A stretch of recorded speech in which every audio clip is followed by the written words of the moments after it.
and with the potential of a foot of snow on the way, preparations are underway to keep the roads clean and clear. I smile just because I know a lot of us are not ready for it. No. NBC Connecticut's Kevin Geis continues our Storm Tracker team coverage. He spoke to the DOT and drivers about what they're expecting and how they're preparing. Hi, Kevin.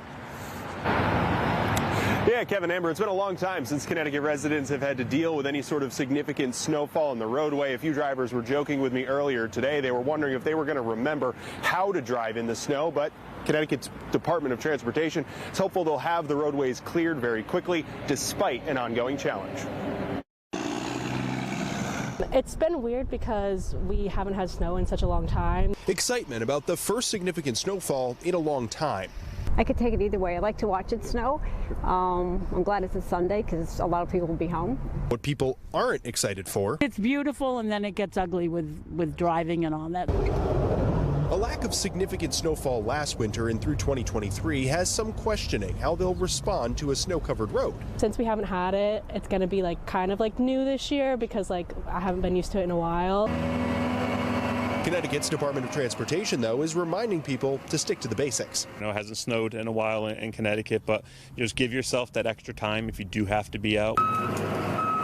DOT is in the middle of preparations at local garages to take on the coming snowstorm. They say unlike recent winters, there's no shortage of fuel, salt, or material. But the department is roughly 100 plow drivers short, though spokesperson Josh Morgan doesn't expect that to impact this storm.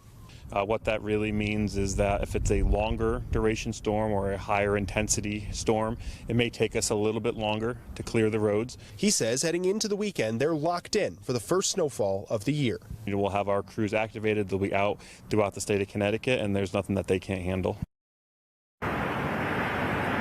DOT will also continue to advertise for those plow jobs in case we do see any longer duration snowstorms this winter. And still ahead at 5 o'clock, you could hear from a truck driver and DOT for some reminders if you have to head out during the snowstorm. For now, we're live in Newington. Kevin Geis, NBC Connecticut News. Amber, back to you. All right, Kevin, thank you.